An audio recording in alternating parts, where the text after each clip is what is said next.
Welcome, everyone. Thanks, everyone, for showing up late in the afternoon after many other things at a time of quite great emotions for everyone on many dimensions. My name is Yochai Benkler. I teach here. I'm co-director of the Berkman Klein Center and a co-author of this book that we are presenting here today. What we'll do is my co-authors, Rob Faris, who's research director at Berkman Klein and has been a colleague and co-author on reports for a decade and on Media Cloud for 5 or 6 years now, and Hal Roberts, who is a fellow at Berkman Klein and has been the tech lead on building this amazing research platform, Media Cloud, on which we built our research. We'll speak each for a handful of minutes, giving you the general outline. Then we're enormously grateful and fortunate to have 2 people come and speak with us.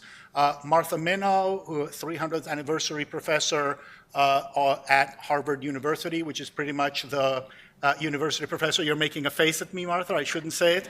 It's pretty much the fanciest thing this university can say of a person. With enormous experience, former dean of the law school, who brings both real experience from not only as a researcher, but as a member of the board of foundations that have been working on this, for CBS, looking at it on the business side, and who's been working very much on understanding the relationship between what we describe here and the overall media ecosystem and the structure of media and news more generally. Claire Wardle, who is a research fellow at the Shortenstein Center at Harvard Kennedy School and executive director of First Draft, one of the leading organizations in this field working to understand what's going on, working to train journalists about how to deal with these questions, and both of them have been enormously generous with their time to come and spend time and talk with us about this set of findings. And about their own perspectives on what Claire called information disorder and the questions we need to deal with. So let's start from there. Hal, would you start us?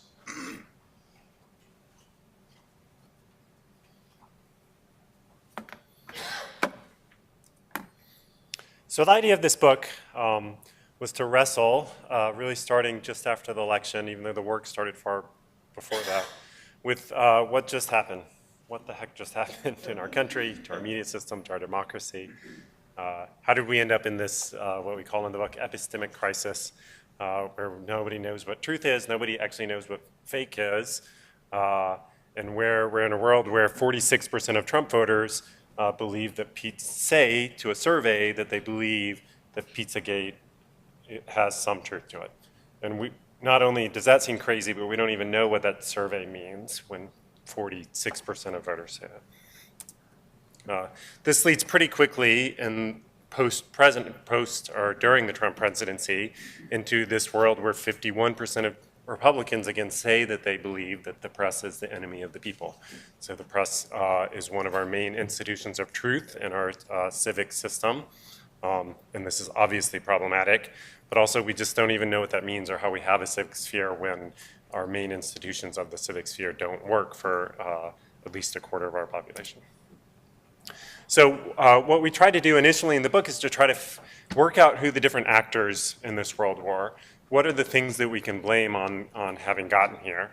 And a lot of these are a lot of these got a lot of attention right after the election. So Facebook micro-targeting, the Cambridge Analytica, Russian hackers, clickbait fake news, all of these online echo chambers, all of these actually got a lot of press. If you look at the data, they got a lot of press right after the election. This is what happened. It's the Russian hackers. They destroyed our system. But then also there are some bigger, longer term, more political and institutional causes that we consider, like the right-wing media system that's been, inculcating since at least the 90s and arguably since the 50s, mainstream media itself, and Trump himself as a sort of a sui generis personality. One of the ways that we consider this is by marking this on axes of political versus commercial, institutional versus technological. One of the things you notice is that a lot of these sort of fancy explanations like Facebook and Russia are in the technological and commercial corner of this chart. And one of the things that means is they're easy to blame. It's easy to say, oh, it's Zuckerberg, it's his fault, or it's the scary Russian hacker. It's harder to say both as a society and as neutral academics that it's actually the right-wing media. I don't know why this is blue, but I'm just going to keep going. Oh.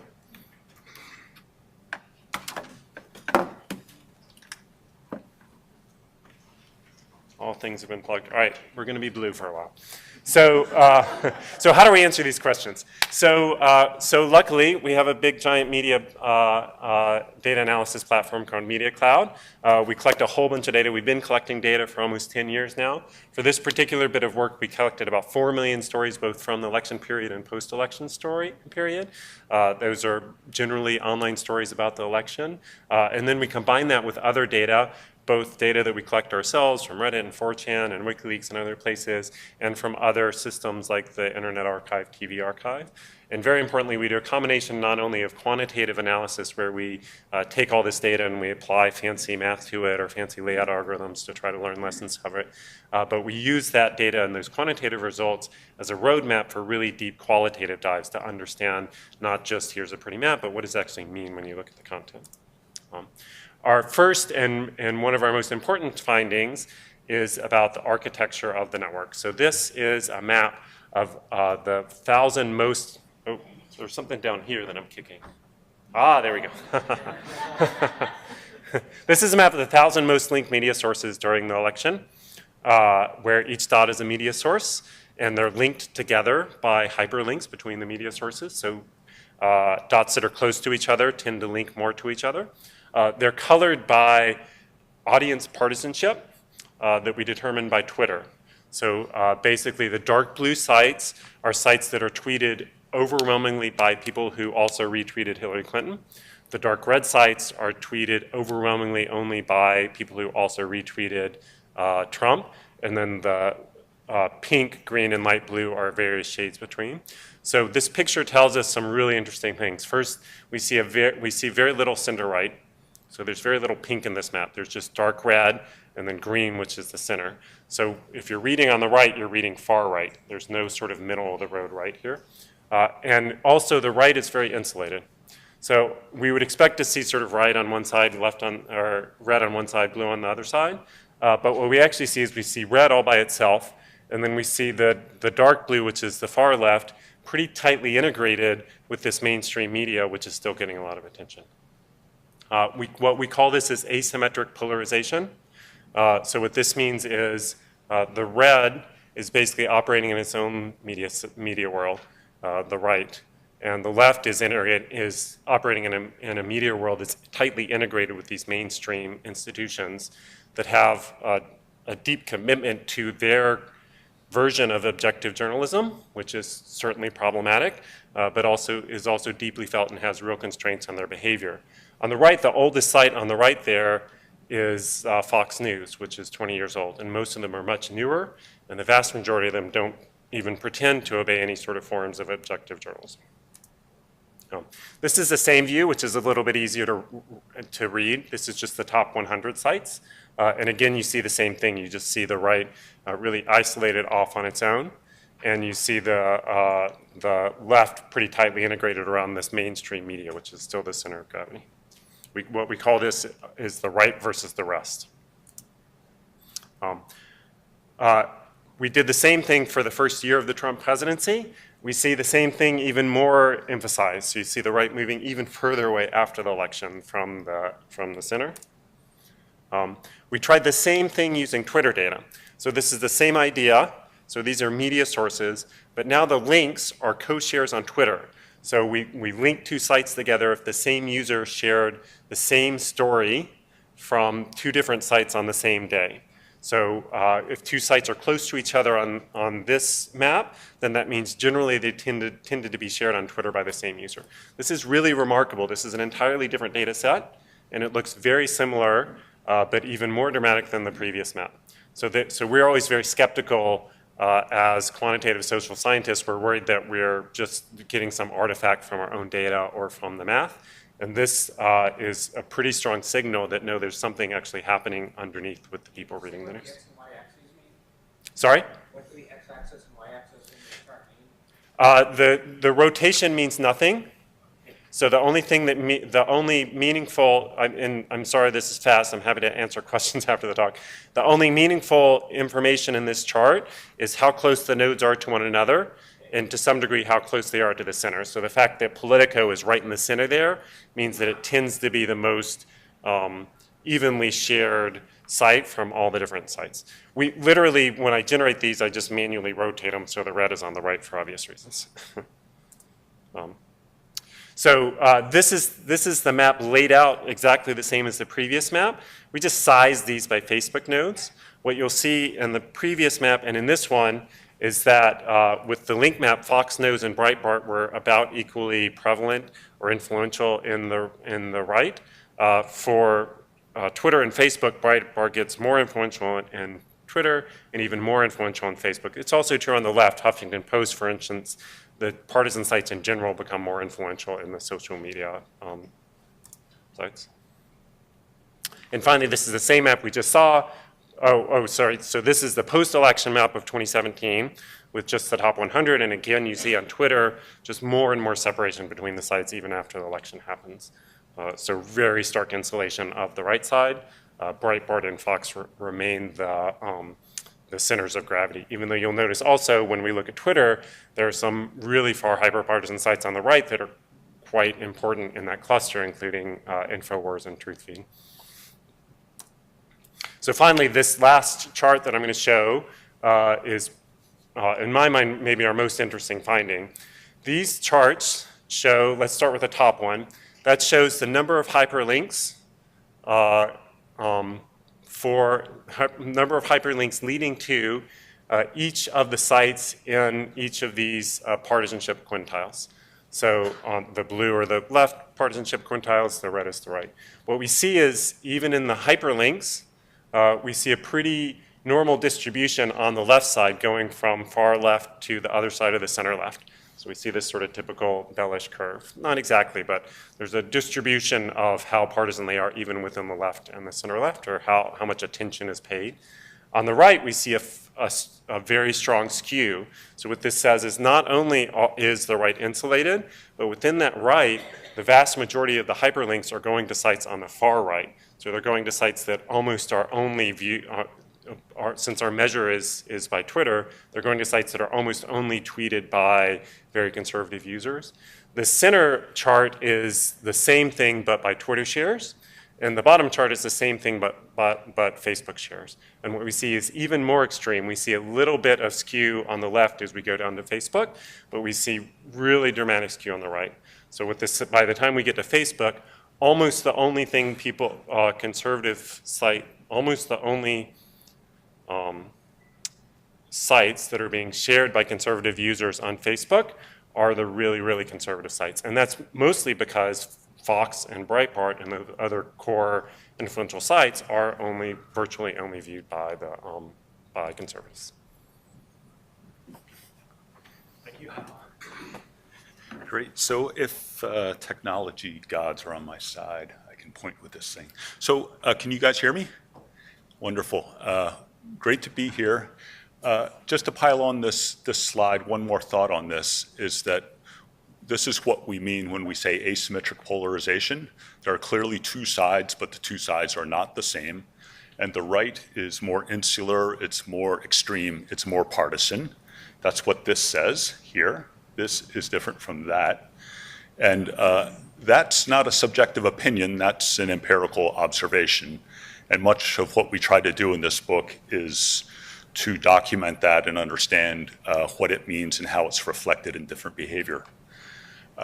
So what we did is we produced a model to help us think through this and understand different media systems. And this is a simple model based on media, public, and politicians. And the general idea is that politicians tell the public what they want to hear. Politicians want favorable coverage from the media. The public wants to understand what's going on in the world. They also have a preference for news that is confirming of their own worldview, which is self-reinforcing. In this view, it says reality check dynamic up there. It's cut off on the top. In a world in which media plays a role where they are actively seeking accuracy and objectivity, they put a check on this whole process. Politicians who go too far in saying things that the public wants to hear are held to account by media.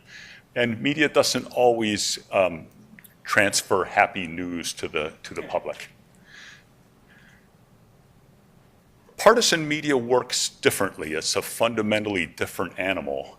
Under this circumstance, the various incentives of the players are the same, except that media, rather than seeking out accountability and seeking accuracy and objectivity, is working on producing partisan talking points and narratives. And what this does is this, in effect, weakens the checks against disinformation in the system. In some ways, it's a happier system. The politicians get to tell more happy stories to the public. The public gets to hear more of what they like. And the relationship between the media and the politicians is a much friendlier one compared to the adversarial relationship we often see in the prior model. These are different, and what this one enables is a very different tenor of narrative and dialogue.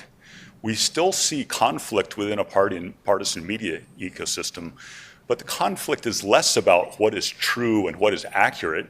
It's more about what the right narrative should be, and we see policing of the narrative within this. This is a time at which Breitbart was going after Fox News during the primaries, trying to pull them farther to the right. It also allows InfoWars to be a part of this system.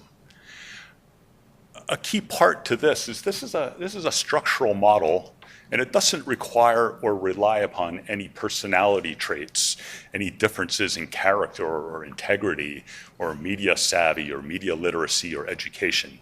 It's a model that's based upon the structures that are brought together, and Yochai will talk more about that, rather than the individual traits. We don't fundamentally believe that conservatives are more gullible than liberals. We believe they occupy different media ecosystems, and this by itself explains a lot of what we see.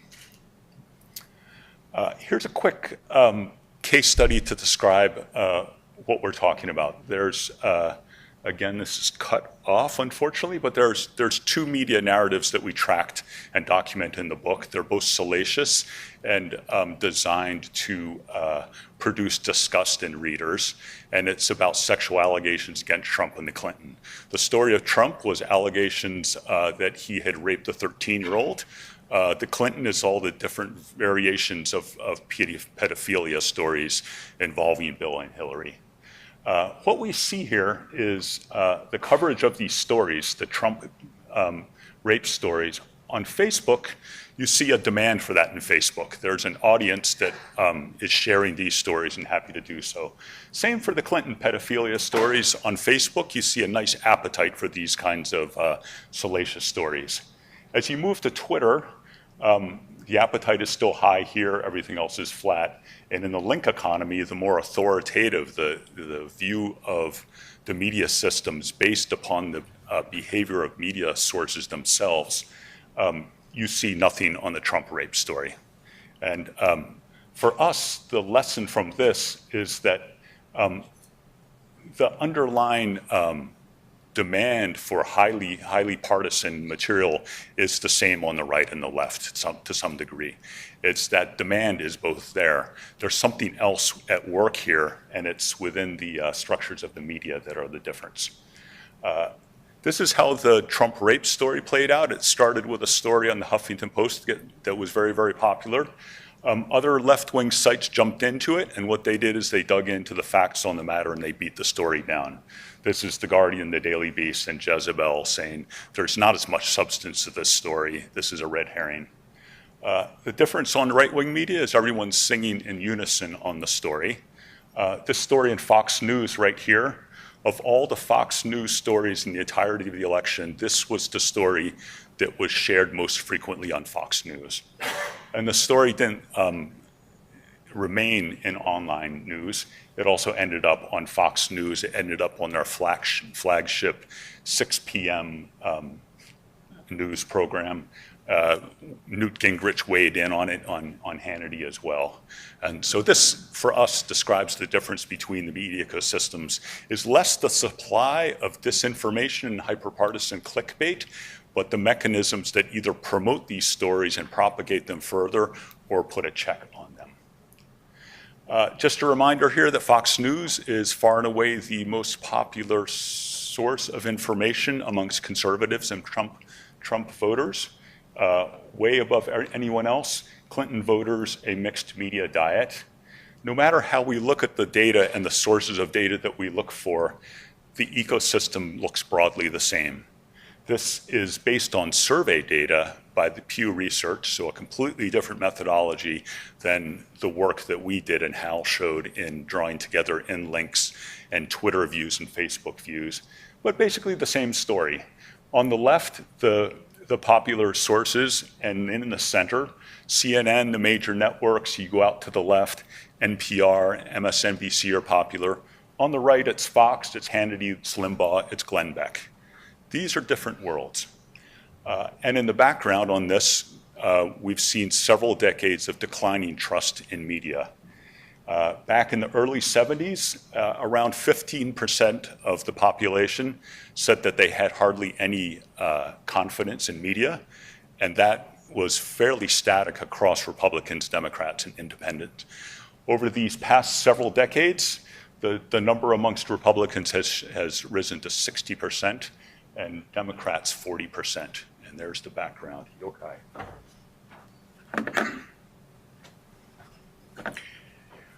Okay, thanks. So I'm just going to tease a couple of the additional things. In the middle of the book, there are a lot of rich case studies that are data guided but give you a sense of how it works. What I want to emphasize for purposes of now, happy to talk about things later. We also have a reception later. We'll be around. Any questions that you don't feel are answered here, we'll be around. We're happy to talk. We're going to hang out. So this is the deep state.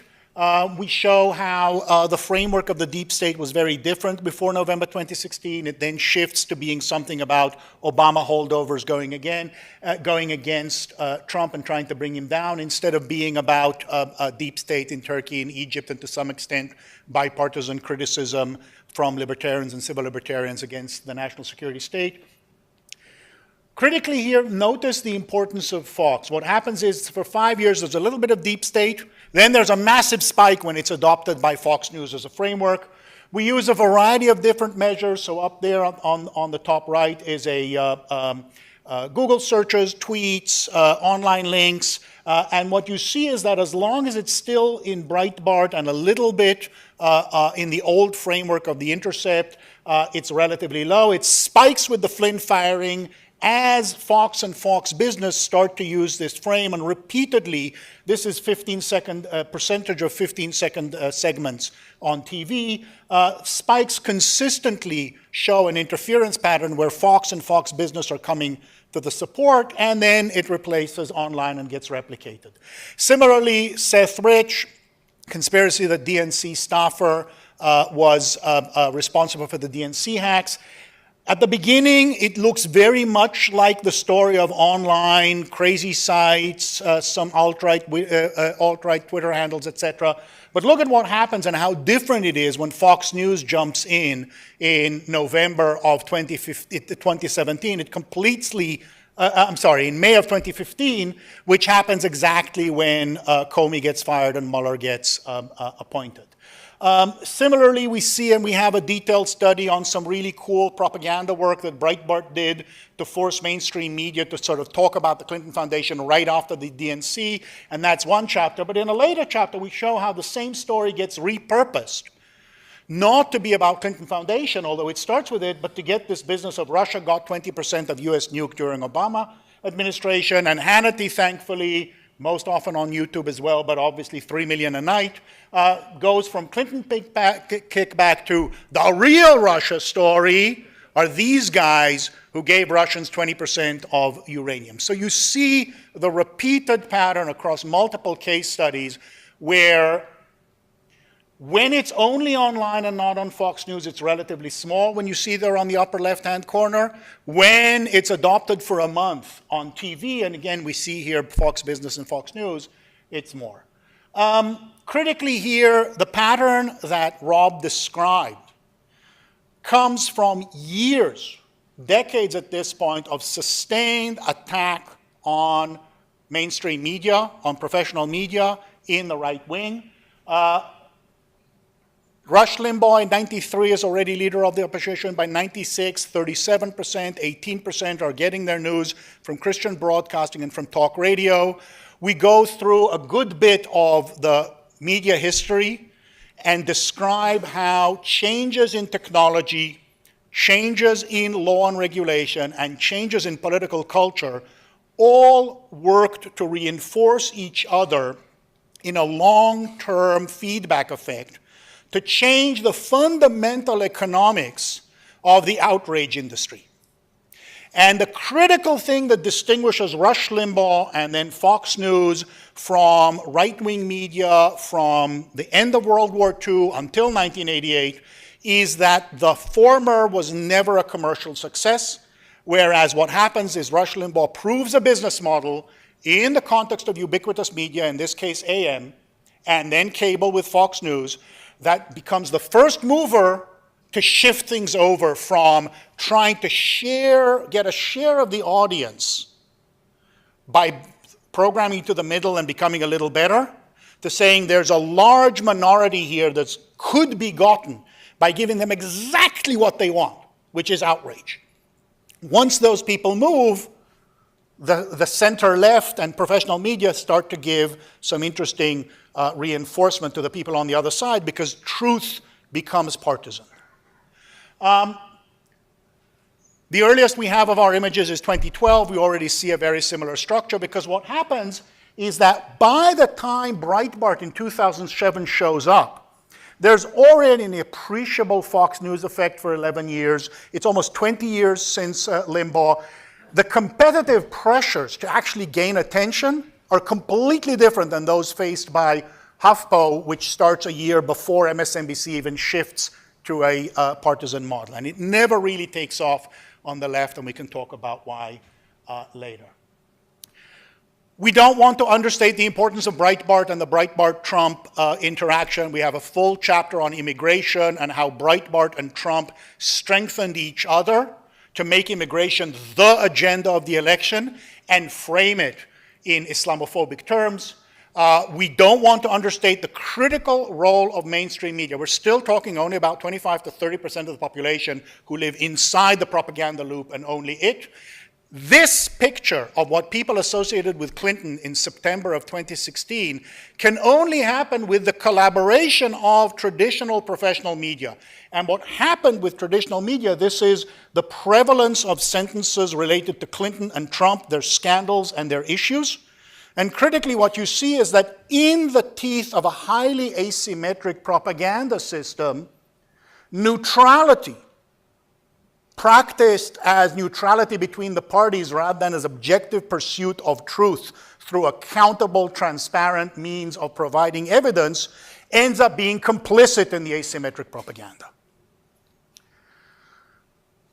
We can talk Russians and why we don't think the Russians flipped the election, even though there's a lot of evidence, including in our data, that they're there and trying hard. We can talk fake news and commercial clickbait and why we think they only strove through the asymmetric system. Our basic point is not that the internet does not provide for a means for fringe groups to mobilize themselves, whether they're people we agree with and we think that it's deeply democratic. For many people here, it will be the movement for Black Lives. Whether we think it's abhorrent and something we should push, for many people here, that will be Unite the Right. There are affordances of self-organization for fringe groups to overcome the center. But critically, what we focus in this book is what transmits those to become population-wide beliefs. And here the thing that most surprised us, and to us seems to be most contrary to the prevailing narrative of the moment, is that it's professional mainstream media, both in its professional centrist model and in its highly commercially successful right-wing model, is the scaffolding on which everything else is built. Martha, Claire, can you join us, and can we hear your thoughts?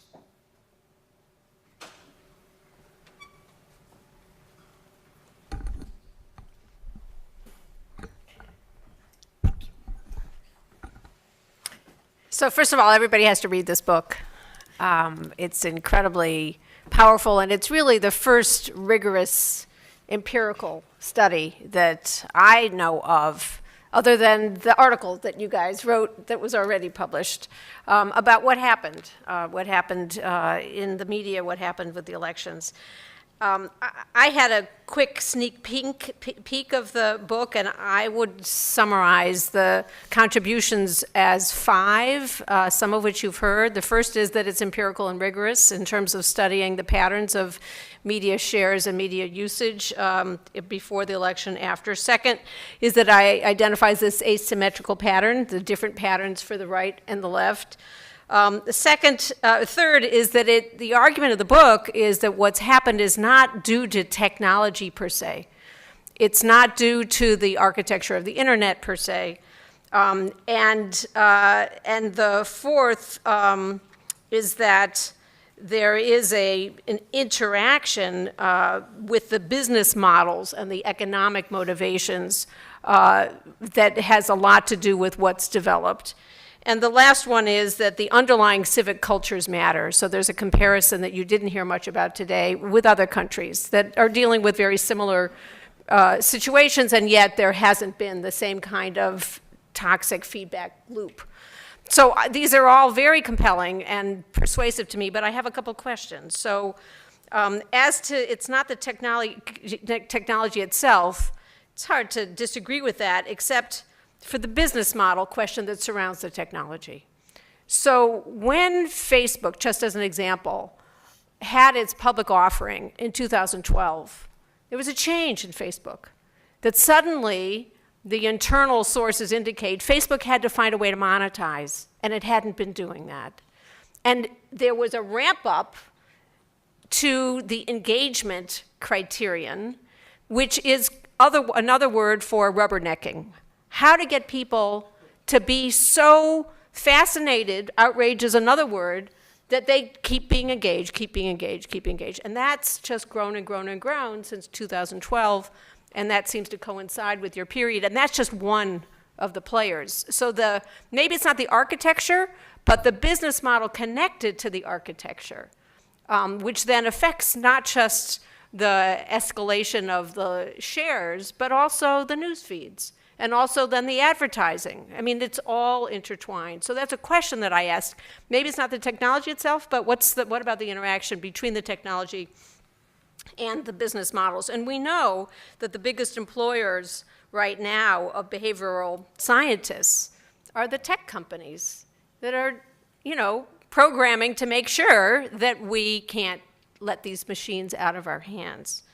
Another question that I have is, on the issue of business model discussion, the fight for attention has a dimension here with the explosion of many, many different devices and media. And so the transition from mainstream, trying to get the middle, to narrowcasting, I'd like to understand more about that, because some people said that happened with cable to begin with.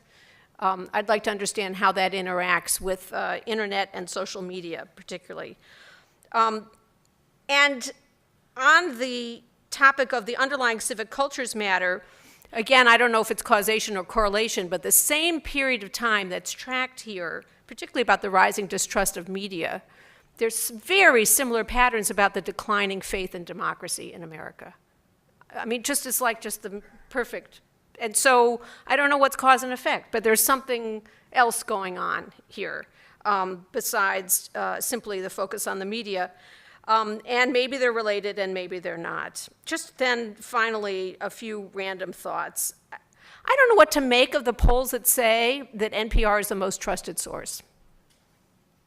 It is. It regularly comes out that way. I disclose I'm on the board of public broadcasting here in Boston, but maybe we just kid ourselves. But so there it is. Another is that the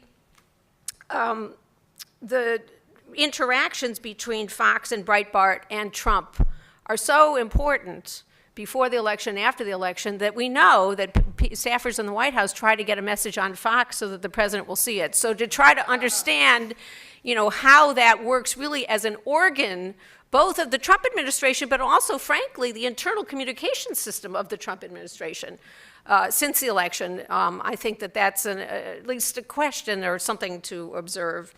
And then finally, I do think it was very striking in looking at the structural map, Rob, about the feedback loop, the centrality of identity. The centrality of identity. Now, political scientists tell us a lot about the centrality of identity in politics in the 20th century and now the 21st, but I think that's another factor to explore, and that's a change in democratic politics. So those are my reactions. Claire. So I'll be brief, because I just want us to have a discussion. I haven't had a chance to read the book yet, but there are at least 3 slides I wanted to come up and cuddle. The slide about mixed methods. If we have to watch another study that's just Twitter data, and the fact that it combines social media data with television and other things, I just want this to be the baseline for every country in the world to recognize, can we start having proper conversations about it? The last 2 years have been a number of governments having exercises where they ask for evidence so that they can think about regulation. We shouldn't be going anywhere near regulation when we've got such a tiny amount of empirical research on this topic. And, I'm sure people will read this and there will be flaws like there are with every study, but what you've attempted to do, which is to actually look at the whole ecosystem and put it in historical perspective. So the slide with the timeline, I definitely wanted to cuddle that. How can we really understand how we've got to this space? So I think it's incredible for those reasons.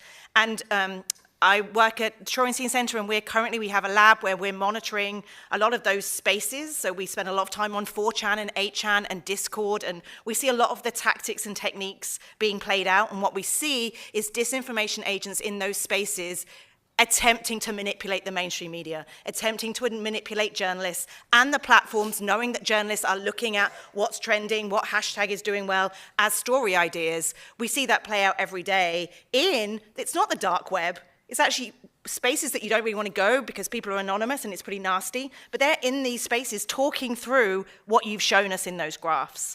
And so I think in order for us to understand this complexity and to think about solutions, it's exactly what you're saying. And to your point too, the identity piece. For the last 2 years, I just keep saying in rooms like this, as academics and journalists, we like to think that people have a rational relationship to information. It is 100% emotional. And it's 100% about identity, 100% about worldview. Social media is about performance. We are making performative decisions every time we decide to share something. And I think if we don't understand that space, we're in trouble. And that came out so beautifully as well in what you're trying to say. So I would lastly say, as we're also working across the world, we're currently working in Brazil on the Brazilian election. We see similar issues there around polarization. I've just come back from Europe, where we like to pride ourselves on public service broadcasting and what that means and how this won't happen in Europe. Every person I talk to is just saying, we're 3 years behind America, aren't we? And I think us not understanding what that looks like, but not learning the lessons. And the EU parliamentary elections are happening in May, and seeing what's happening in Hungary and Poland, and seeing similar forces at play, and seeing the role of television, RT and Sputnik, et cetera, it becomes no less terrifying. I'm so excited this book has come out, but it's 2018, we're about 4 weeks away from the midterms.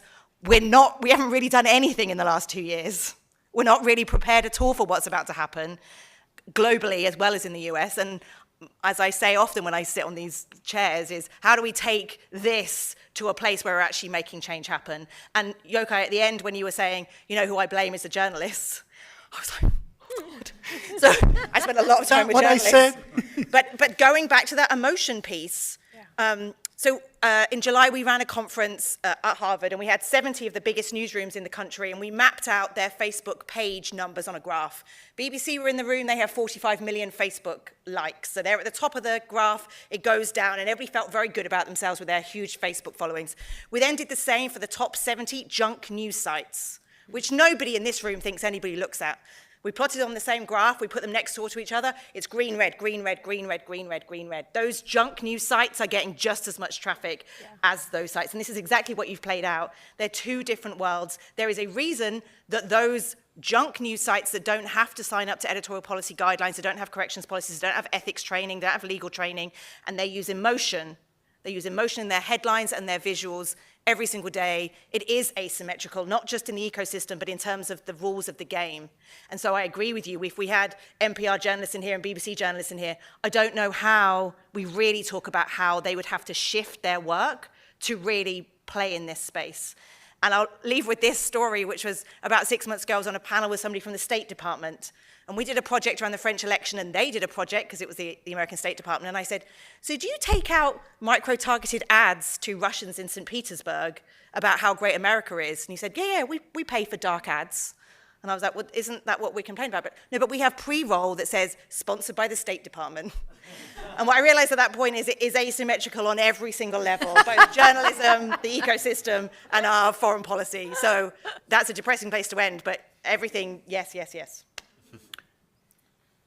Does either one of you want to pick up any of this rich set of comments? There's so much there to do. I just wanted to pick up on one thing that Martha said about Facebook and media models. And I think what we've seen is an experiment in what purely demand-side journalism looks like, and it's really ugly. And when we see good journalism and we see people holding to the truth, there's institutions that are intermediaries involved. And I'm not sure how we build that into that system. So we have, we're very fortunate to have the legacy of the existing media ecosystem and the norms and the standards that they follow still in existence that many, many people pay attention to. But I don't know how we hold on to that, and that's something that keeps me up at night. But even if we, I mean, every morning there are 20 news stories about Trump's tweets, because the newsrooms think that they still live in an ecosystem where people go to their brand. In an algorithmic system, the algorithm will only ever serve you 1 or 2 stories about Trump's tweets, because they know that that's not going to work. So really, we need to tear everything up, start again, because by following that, we're not covering the absence of the judiciary, the fact that the state appointments have been disbanded, the fact that we're not talking about how the family is making money because the ethics have gone out of the window. So, but that requires us to completely rethink what we're doing, but instead we're taking the same rules, which is making money, but you can't make money in an algorithm system where duplication does not get rewarded. Martha? Well, when the legacy media is deciding who gets promoted and who gets a bonus based on how many hits they get, everybody's in the same game. Yep. The legacy media is not playing a different game.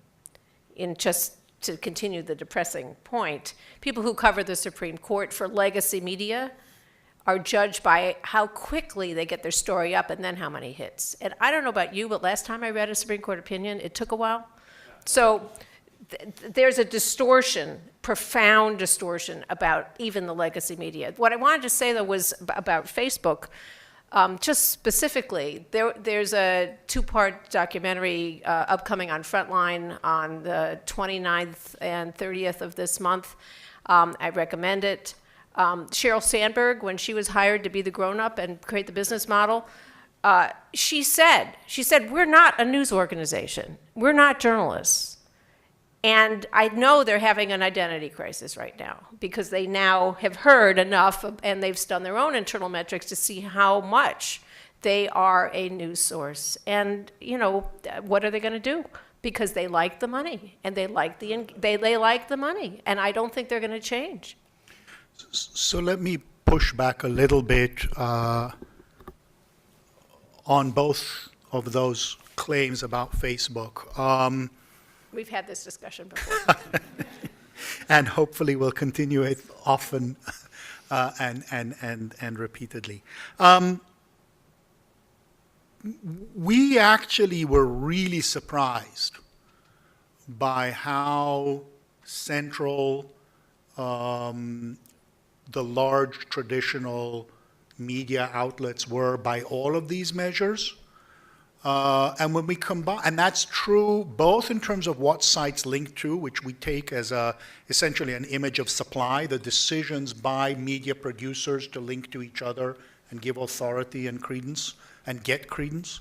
And also by Twitter, which we see as an image of the supply, essentially what people are attending to. And so first of all, this finding that even on Facebook, the most attention is by traditional media, pushes back against this. A little bit when we focus on the distribution, what you see is that a lot of these engagement with the crazy sites on Facebook, Claire, that you emphasize, is high engagement by a relatively narrower base of unique users. And work that is gradually coming out that's more empirical about Facebook suggests that it's a particular demographic. Our work particularly seems to say that in the US, again, in the US, it has a very clear baseline difference in who is doing it.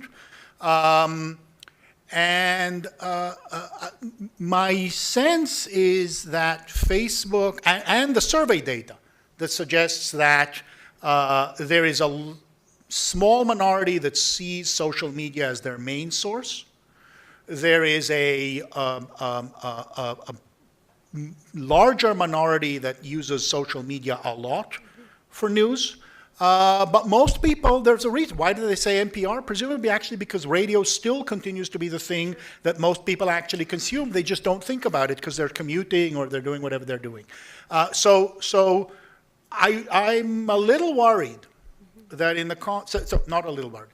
I read our data as suggesting absolutely the internet, social media generally, Facebook, are wrapping themselves around what we're already doing and projecting forward. But what's happening today is still very much anchored in mainstream media, and I worry that when we overstate. Sure. Now, I agree with you about the incentives, and I think we need completely different regulation of advertising and how it's used on Facebook, because that's the problem of the next decade. Yeah. And maybe in that regard we got lucky. But that's the way in which I see our data as pushing back a little bit.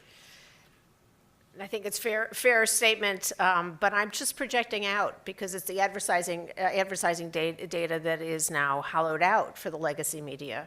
And while it's great to see the bump of interest in the Washington Post and the New York Times, we have newspapers and legacy media closing down everywhere else in the country. And news deserts all over, and local news in particular is a catastrophe. So it's just projecting out. So what I would add to this is, one way that I read our results is we are at the end or at the beginning of a new stage of this progressive revolution that happened 100 years ago, where Harvard, as it exists now, was created over a course of about 40 years. Journalism, medicine, all of our modern institutions of truth were basically created, between 1900 and 1950, and were highly trusted until sometime around, 1990. And then something happened. One way of viewing that movement is in the 1900s, the world got really big, and we had to start to make sense of it beyond our town. We had to make sense of the world, this crazy world across many towns and cities. What we've seen across all of these technologies, whether it's AM radio or cable TV or Facebook or Twitter, is that they encourage their own versions of clickbait. Mm-hmm. But they're all technologies that happen within some political institutional context.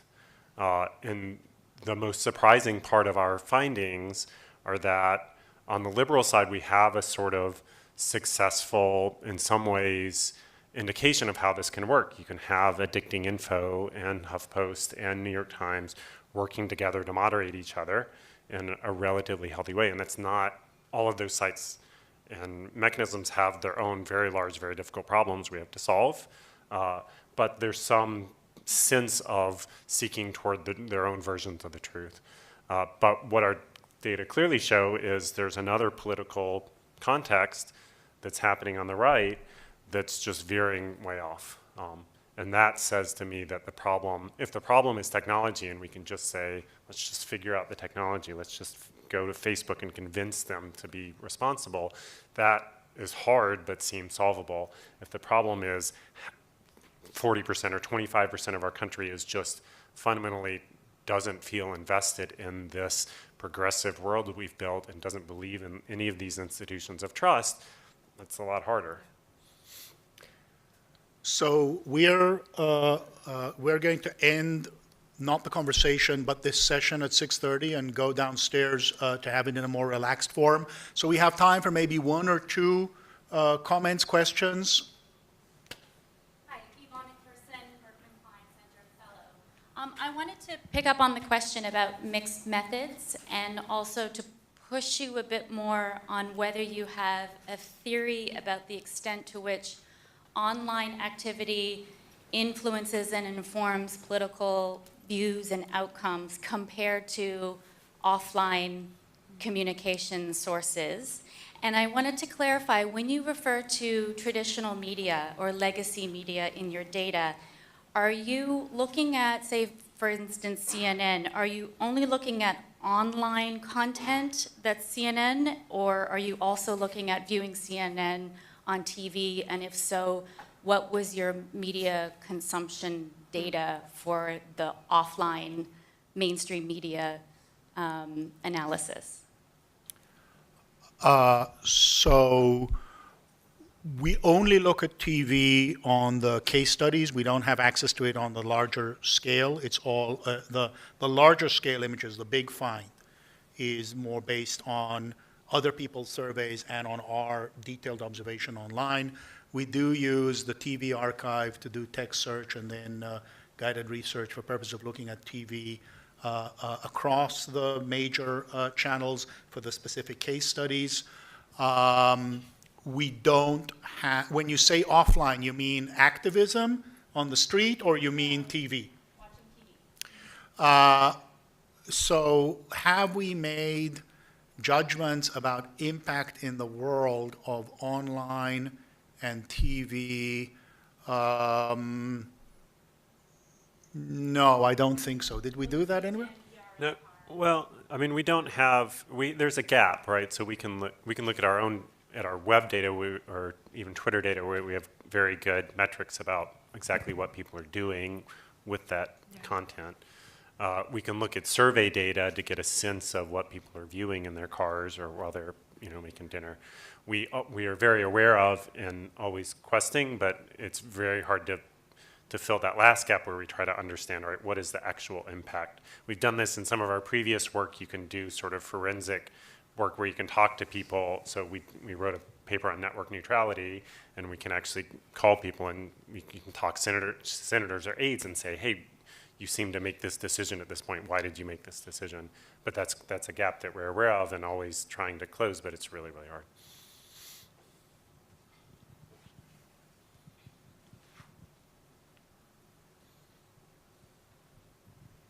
Thank you for this. My name is Marcy Merningham. I've been around here for a long time. In 2010, the Kennedy School published a report that my co-author Bill Bowie and I wrote about corporate accountability with the rise of social media.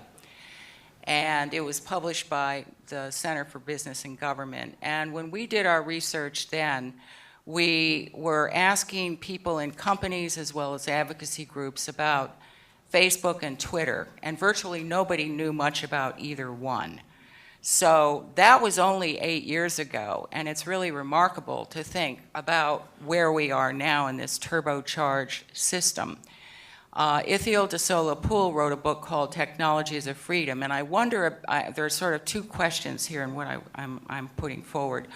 One is that some of what is going on right now could be explained by the inevitable lag between what was then and what is now, what was the current reality is very different than our regulatory and economic systems. So the point that Martha was making about CEOs and others are judged on the basis of clicks is an old business model that has yet to fully adapt to the new reality, just as the regulatory system exists for yesterday's media environment. So I wonder what those charts will look like in a few years as we catch up with that on the lag side.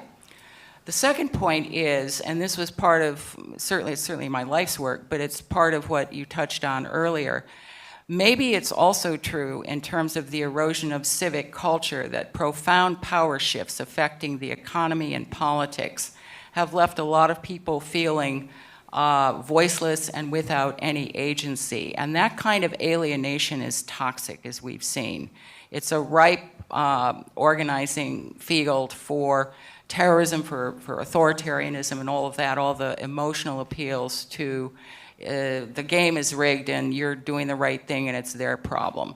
How do we do that? How do we address or start to reweave the body, the political and civic fabric, or heal the body politic in a way that discernment can be more present, and what people see locally as they participate in these global systems at least ground them in some sense of truth and agency where their voices are heard? Thanks. Martha, this may actually, no. So this also brings back a point that, Martha, you had put earlier on the table and that I think